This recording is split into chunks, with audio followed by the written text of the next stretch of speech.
Hello guys, welcome to our channel. में हूं आपका दोस्त गुलशन कुमार यादव और लेके आ गया हूं मैं आपके लिए फिर से एक बहुत इंटरेस्टिंग वीडियो। इस वीडियो के अंदर मैं आपको बताऊंगा कैसे अमेरिका के ऊपर 3 अटैक हुए और 3 अटैकों ने कैसे अमेरिका की हालत खराब करके रख दी। ठीक है, ये 3 अटैक कौन से थे मैं आपको बता देता हूँ। पहले एक शॉर्ट रिकैप के लिए, पहला अटैक था किसने, ब्रिटेन ने किया था। ठीक है, अब ये बात तब की है जब ब्रिटेन से लगभग अमेरिका आज़ादी हुआ था थोड़े टाइम पहले। उसके बाद में दूसरा अटैक होता है वो पर्ल हार्बर पे, जो कि कौन करता है, यह करता है कौन, जापान। जापान करता है वर्ल्ड वॉर सेकंड के टाइम में। और तीसरा जो अटैक था वो कब होता है, वो टेररिस्ट अटैक होता है। ठीक है, जो कि कौन करवाता है, ओसामा बिन लादेन नाम के जो टेररिस्ट हैं, ठीक है, अलकायदा ग्रुप के, वो करवाते हैं। ठीक है, ये तीनों अटैक मैं आपको आज डिस्कस करने वाला हूं, जो कि अमेरिका के लैंड पे सबसे बड़े अटैक्स माने जाते हैं। हालांकि अमेरिका के लैंड पे बहुत कम अटैक्स हुए हैं, जैसे कि वर्ल्ड वॉर 2, वो भी पूरा यूरोप के अंदर ही था। ठीक है, इसलिए अमेरिका की वो जो टेरेस्ट्रियल बाउंड्री है वहाँ पे काफ़ी ज़्यादा डैमेज नहीं आया है हालांकि। ठीक है, अब इन 3 अटैक्स को हम डिस्कस करना शुरू कर रहे हैं। जो पहला अटैक है उसका नाम क्या है, अटैक ऑन वाशिंगटन 1814। अब ये अटैक हुआ क्यों था, इसका बैकग्राउंड समझ लो पहले। उस टाइम में चल क्या रहा था, ये लगभग 1812 की बात है। ठीक है, तब क्या होता है कि ब्रिटेन और फ्रांस के बीच में वॉर चल रही होती है उस टाइम पहले से ही, क्योंकि वहाँ पे नेपोलियन बोनापार्ट वहाँ पे फ्रांस के अंदर रूल कर रहे थे और ब्रिटेन के अंदर क्या था कि दोनों के बीच में राइवलरी चल रही होती है। क्यों? क्योंकि वो क्या करना चाहते थे, कॉलोनीज को एक्सपेंड करना चाहते थे। हालांकि उसी बीच में क्या होता है कि 1776 के आसपास जाके क्या हो जाता है, अमेरिका क्या हो जाता है, फ्रीडम ले लेता है। किससे? ब्रिटेन से। वहाँ की जो 13 कॉलोनीज थी, अब वो क्या करती हैं, एक्सपेंड करना शुरू कर देती हैं। एक्सपेंड कहाँ पे करती हैं, वो पूरे नॉर्थ अमेरिका के अंदर एक्सपेंड करना शुरू कर देती हैं। अब दिक्कत क्या होती है, जो कनाडा, अगर आप अमेरिका के मैप को अगर गौर से देखोगे तो वो कुछ इस तरह का है। ठीक है, जहाँ पे ऊपर ऊपर कौन है, कनाडा, यहाँ पे अलास्का, जो कि खैर बाद की बात है, जो कि यूएसए में मिल जाता है। अब जो 13 कॉलोनीज जो मैं आपको बता रहा हूँ वो कहाँ थी, यहाँ पे। ठीक है, ये एक्सपेंड शुरू करना करती है इधर और इधर भी। लेकिन अब ब्रिटेन को खतरा क्या होता है कि ब्रिटेन की जो एम्पायर था वो कहाँ था, यहाँ पे। तो वो सोचता है अगर ये हमारे एम्पायर के अंदर आ गए तो दिक्कत की बात है। तो इसलिए ये क्या सोचता है कि नहीं, ऐसा नहीं होना चाहिए। इसलिए ये क्या क्या करता है हम ये देखेंगे, डिस्कस करेंगे। और कैसे यहाँ के जो नेटिव्स थे, जिनको हम किस नाम से जानते हैं, रेड इंडियंस। ठीक है, अमेरिका के जो पीपल्स थे ना, उनको हम जानते हैं रेड इंडियंस के नाम से। कैसे वो क्या कर रहे थे यहाँ पे एम्पायर में, इनकी मदद कर रहे थे, ब्रिटिशर्स की। ठीक है, तो गाइस बिना लेक्चर की देर किए शुरू करते हैं आज का ये लेक्चर। ठीक है, आई होप से इसका बैकग्राउंड आपको अच्छे से समझ में आ गया। अब देखो दिक्कत क्या है कि जेम्स मेडिसन, जो कि क्या थे, 4th प्रेसिडेंट बन चुके थे, कहाँ के, अमेरिका की। हालांकि इससे पहले 3 प्रेसिडेंट आ चुके थे, इसलिए ये 4th है। और इसके बाद में अब होता क्या है कि ये चाहते नहीं है कि ब्रिटेन से वॉर हो, लेकिन ऐसा सिचुएशन बन जाती है कि ब्रिटेन से क्या होनी पड़ती है, इनकी वॉर हो जाती है। अब क्या होता है, 24 अगस्त को 1814 के अंदर क्या होता है कि ब्रिटेन क्या होती है, आर्मी, वो अमेरिका की तरफ आने लगती है। होता क्या है कि यहाँ पे जो फ्रांस और ब्रिटेन की जो वॉर थी उसमें कौन, ब्रिटेन जीत जाता है। अब उनका एक ही मकसद था, किससे हराना, अमेरिका को। अमेरिका भी काफ़ी पावरफुल कंट्री बन चुका था, हालांकि इतना ज़्यादा पावरफुल नहीं था, लेकिन पावरफुल था उस टाइम भी। ठीक है, तो अब एक मेन फोकस हो गया कौन, ब्रिटेन का, कौन, अमेरिका। तो अब अमेरिका और ब्रिटेन के बीच में लड़ाई छिड़ती है। अब अमेरिका के अंदर कौन, ब्रिटेन की शिप्स आने लगती हैं।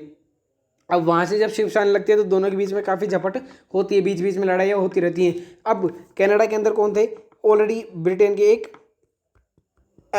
सोल्जर क्या कर रहे थे, वहाँ पे रूल कर रहे थे। ठीक है, और वही कॉलोनीज वहाँ पे चला रखे थे। ठीक है, तो वो क्या करते हैं, दोनों में ऐसे करके एम्पायर में लड़ाई छेड़ देते हैं। हालांकि इसकी घोषणा पहले अमेरिका ने की थी। फिर क्या होता है कि अमेरिकन जैसे ही अटैक करना शुरू करता है, ठीक है, तो ब्रिटेन के जो कमांडर थे कहाँ पे, कनाडा के अंदर, वो क्या करते हैं, अपनी टेरिटरी एक्सपेंड करते करते आते अमेरिका के अंदर आ जाते हैं और अमेरिका को डिफीट कर देते हैं। एक बार तो इतना ज़्यादा हो जाता है कि वॉशिंगटन डीसी को जला देते हैं 1940 में।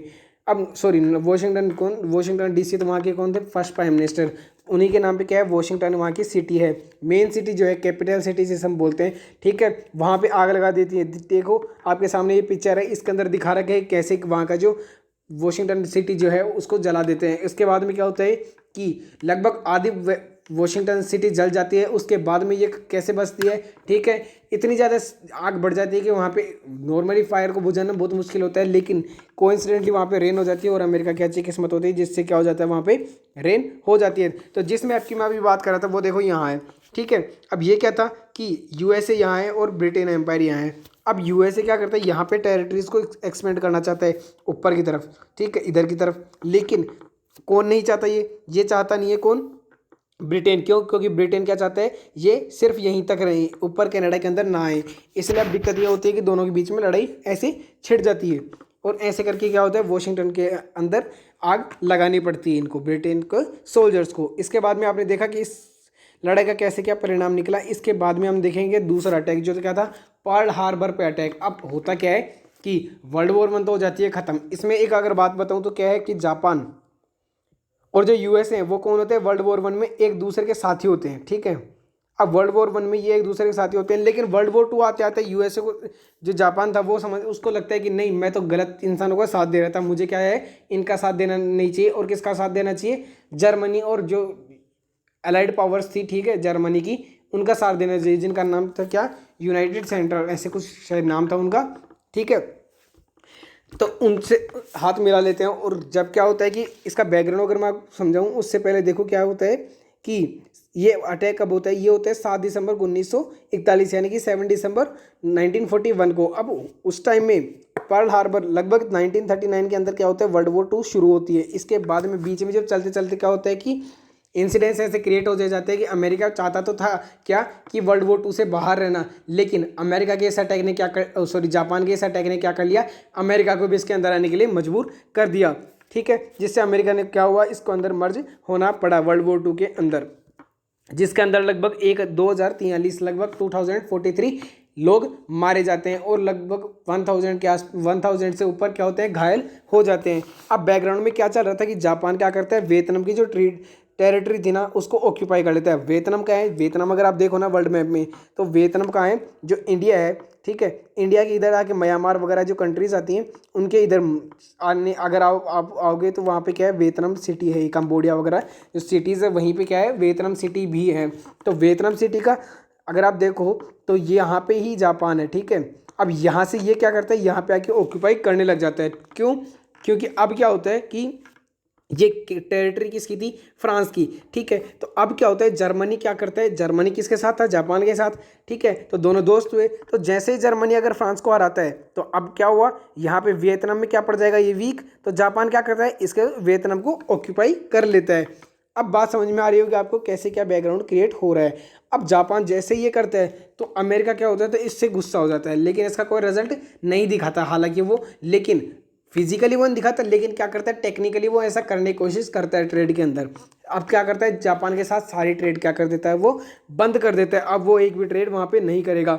अब यामामोटो जो थे ना, एडमिरल, ठीक है, वो कौन थे, जापान की नेवी के हेड थे, ठीक है। वो क्या करते हैं, वो जाते हैं कहाँ पे, पर्ल हार्बर पे अटैक करने की तैयारी कर रहे होते हैं। एक्चुअली ये तैयारी पहले से चल रही होती है, लेकिन अब क्या होता है कि इस इंसिडेंस के बाद में जब जापान के साथ अमेरिका ने सारी ट्रेड ट्रीटीज वगैरह सब कुछ छोड़ दी, इसके बाद में क्या होता है, इसको इनको गुस्सा आता है, और क्या हो जाता है कि जल्दी से जल्दी क्या करने की कोशिश करते हैं, अब ये अटैक करने की कोशिश करते हैं। अगर आप गौर से देखो, अगर आपको पता हो, ठीक है, जो यूएसए है और ये जो दूसरा कौन है, ये जापान, अगर आप देखो ध्यान से तो ये लगभग यहाँ है, ठीक है। और इन दोनों की डिस्टेंस अगर मैं आपको बताऊं तो ये कितनी है, लगभग 2K माइल्स, यानी कि 2000 माइल्स। और अगर यहाँ से यहाँ तक की बात करें तो कितनी है, 4K माइल्स। अगर आप देखो इसको तो ये कौन है, जापान, ठीक है, और ये कौन है, यूएसए। और ये बीच में अगर जो मैंने बताया ये कौन है, पर्ल हार्बर।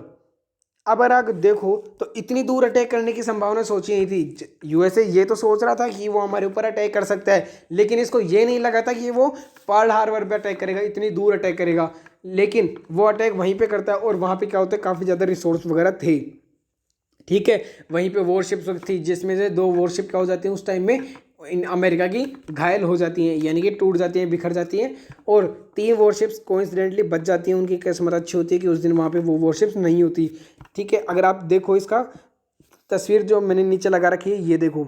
अब क्या होता है, अमेरिका इतना गुस्सा हो जाता है ना, इतना फ्रस्ट्रेट हो जाता है कि अब ये इसने ऐसा किया क्यों, ठीक है। अब ये इसका बदला तो लेने वाला था, ठीक है, लेकिन वो कैसे, ये देखो कि जब वर्ल्ड वॉर 2 खत्म होने वाला था और जापान सरेंडर करने वाला था, ये क्रिटिक्स भी हैं कि जापान सरेंडर करने वाला था, फिर भी जो यूएस है उसने अटैक किया हिरोशिमा और नागासाकी पे, ठीक है। अगर आपको पता हो तो अब तक का सिर्फ जापान ऐसा कंट्री है जहाँ पे एटम बम गिरे हों, ठीक है। तो हिरोशिमा और नागासाकी पे क्या होता है, एटम बम पड़ते हैं, ठीक है। अब वो बॉम्ब्स कौन से थे, ठीक है, ये था हिरोशिमा पे कौन सा, लिटिल बॉय, ठीक है, लिटिल बॉय नाम का बॉम्ब था जो कि कितना 15 किलोटन के एरिया को कवर करता था, ठीक है। और दूसरा था नागासाकी जो कि कौन था, फैट मैन, ये 21 किलोटन के एरिया को कवर करता था। इसके बाद में क्या था, ये एक यूनिट होती है गाइस जिनको नापने, 1 किलोटन, ठीक है।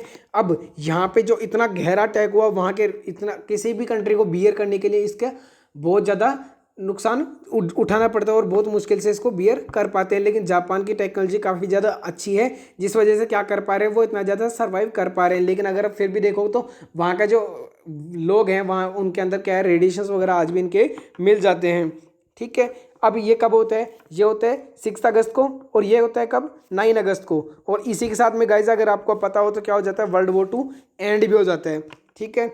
इसके बाद में क्या होता है, तीसरा अटैक।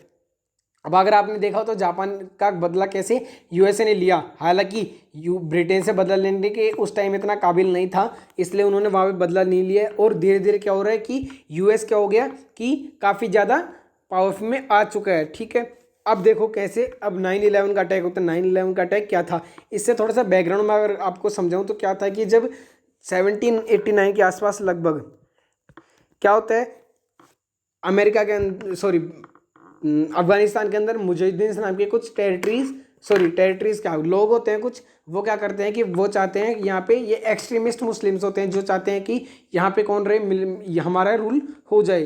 तो उनका सपोर्ट कौन करता है, ठीक है, उनका सपोर्ट करता है यूएसए। अब वहाँ का जो रूलर था एक्चुअल, वो किसकी मदद लेता है, यूएसएसआर की। लेकिन यूएसएसआर को भी क्या होता है, हार का मुंह देखना पड़ता है, ठीक है, उनको भी वहाँ से जाना पड़ता है लौट के। अब उस टाइम में तो क्या किया इन्होंने, उन टेररिस्ट की मदद कर दी यूएसए ने। लेकिन बाद में, थोड़े टाइम बाद में, यानी कि 2000 के आसपास आता है, क्या होता है, इससे पहले हालांकि एक यूएस की एम्बेसीज पे अटैक हो चुका है, ठीक है, 2001 से पहले। और अब क्या होता है कि 2001 के अंदर, सितंबर 11 के अंदर क्या होता है, फिर से एक अटैक होता है जो कि अलकायदा नाम की टेररिस्ट ऑर्गेनाइजेशन के द्वारा किया जाता है, ठीक है, जिसका बेसिस माने जाता है कहाँ पे, अफगानिस्तान, सूडान वगैरह जो रीजन है वहाँ पे। अब इसके अंदर होता क्या है कि 4 प्लेन्स को हाईजैक कर लिया जाता है, ठीक है, ब्रिटेन के प्लेन। हालांकि ये प्लेन भी किसके थे, अमेरिका के। वहाँ से जैसे ये टेक ऑफ करते हैं, ठीक है, उनको क्या कर लिया जाता है, हाईजैक कर लिया जाता है। हाईजैक का मतलब होता है गाइस उनको टेक ओवर कर लिया जाता है। अब वहाँ पे कौन आ गए, उनको चलाने के लिए वहाँ पे आ गए ये टेररिस्ट, ठीक है। अब ये क्या करेंगे, जैसे इनकी मर्जी होगी जहाँ ले जाएंगे, ठीक है। तो ये कितने थे नंबर में, 19 थे। अब ये करते क्या है एक्चुअली में, इनका दिमाग देखो गाइस कितना ज़्यादा, टेररिस्ट बनने के लिए कितना ज़्यादा दिमाग लगाना पड़ता है। यहाँ पे मिसिंग है, ये फर्स्ट पॉइंट है, ठीक है। ये करता है कहाँ पे, वर्ल्ड ट्रेड जो सेंटर है नॉर्थ और जो साउथ बिल्डिंग है उसकी, उन दोनों पे अटैक करता है। अब देखो इकोनॉमी यहाँ पे ख़राब कर दी, ठीक है। वर्ल्ड ट्रेड जो सेंटर है कितना, जो आज का है ट्रेडिंग के लिए सबसे बड़ा ऑर्गेनाइजेशन है वर्ल्ड ट्रेड ऑर्गेनाइजेशन, उसके सेंटर को तोड़ दिया इन्होंने, ठीक है। 2 बिल्डिंग्स काफ़ी इंपॉर्टेंट तोड़ दी, ठीक है, 2 प्लेन्स यहाँ पे ख़त्म। तीसरी जो प्लेन थी वो कौन थी, कहाँ पे गई, पेंटागन बिल्डिंग जो है आर्लिंगटन वर्जीनिया की। अब ये कहाँ है, ये यहाँ पे क्या है, यहाँ पे यूएस का क्या है, डिफेंस सेंटर है। अगर आप देखो तो इसको इसने क्या किया, पहले इकोनॉमी को, अब डिफेंस को, यानी कि दोनों को चैलेंज कर दिया। यूएसए को कितना बड़ा चैलेंज दे रहा है टेररिस्ट ऑर्गेनाइजेशन। इसके बाद में क्या होता है, थोड़े टाइम बाद में, मतलब सॉरी, जो फोर्थ प्लेन था वो कहाँ जा रहा होता है एक्चुअली में, ऐसा जूम किया जाता है, ऐसा कंफर्म आइडिया तो नहीं है, लेकिन उसके एक जो डायरेक्शन थी उस हिसाब से अंदाज़ा लगाया गया है कि वो यूएस का जो पार्लियामेंट्री सिस्टम था, ठीक है, सॉरी पार्लियामेंट्री सिस्टम नोट, जो सेनेट थी वहाँ की, जो कांग्रेस थी, उसका जो हाउस था एक्चुअली में, उसको अटैक करने जा रहा होता है। लेकिन वो फेल हो जाता है और गिर कहाँ जाता है, ये बीच में कुछ एरिया होता है वहीं पे गिर जाता है, जो इसको पेनिसिल्वेनिया नाम दिया, जो जिसका नाम पेनिसिल्वेनिया, ठीक है। अब यह किसने करवाया था, ये करवाया था ओसामा बिन लादेन, ठीक है, जो कि एक टेररिस्ट हेड है जिनको बाद में मार दिया गया था। और इस ऑपरेशन के अंडर में, ठीक है, जिस ऑपरेशन का नाम क्या है, ऑपरेशन एंड्योरिंग फ्रीडम, ठीक है, ऑपरेशन एंड्योरिंग फ्रीडम। इसके अंदर अमेरिका बोलता है ग्लोबल वॉर ऑन टेररिज्म, ठीक है। अब क्या होता है कि मतलब कि पूरी दुनिया के अंदर अब टेररिज्म की बात चल जाती है, ठीक है। चल उससे पहले जब इंडिया वगैरह जब चिल्ला रहे थे कि टेररिज्म टेररिज्म टेररिज्म, तो यूएसए बोलते हैं नहीं ऐसी कोई बड़ी दिक्कत नहीं है टेररिज्म की। लेकिन जब इनके ऊपर इतना बड़ा अटैक होता है तो इनको लगता है हाँ टेररिज्म एक वाकई में काफ़ी ज़्यादा बड़ी चीज़ है, काफ़ी ज़्यादा बड़ा खतरा है, हाँ, लोगों के लिए क्रिएट कर सकता है। हालांकि पहले क्या होता है, यूएसए ही इसको सपोर्ट कर रहा होता है जैसे मैंने आपको बताया, और बाद में क्या हो जाता है, अमेरिका ही क्या बोलता है कि नहीं नहीं ये तो क्या है, खराब है, दुनिया के लिए खतरनाक साबित हो सकता है। तो अगर आप देखो इसके अंदर कितने लोग मरे, 2996।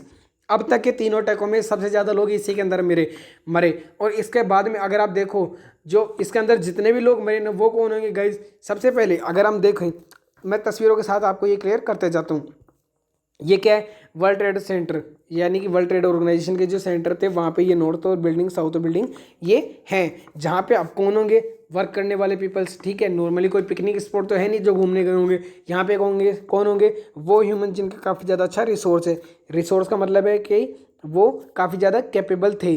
अब यहाँ के जितने भी लोग मरे होंगे वो क्या थे, कैपेबल। ठीक है, कोई जिनके अंदर काफ़ी ज़्यादा टेक्नोलॉजी वगैरह का माइंड, टेक्निकल माइंड वगैरह होगा, वो मरे। इसके बाद में अगर आप दूसरा देखो तो दूसरा क्या था, ये पेंटागन बिल्डिंग। पेंटागन बिल्डिंग कैसी है गाइस, ये देखो पेंटागन इसका नाम इसका शेप की वजह से आया है। ठीक है, यहाँ पे क्या है, डिफेंस।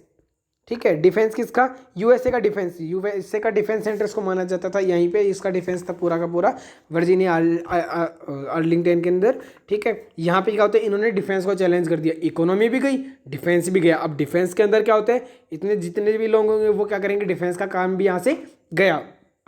ठीक है, तो अगर आप सोचो कि कितना ज़्यादा अमेरिका के ऊपर इसका इफेक्ट पड़ा होगा कि डिफेंस के लोग और इकोनॉमी दोनों चलाने वाले लोग तो गए, अब नए नए लोग सब आएंगे तो क्या होगा, पूरी काफ़ी ज़्यादा दिक्कत होगी।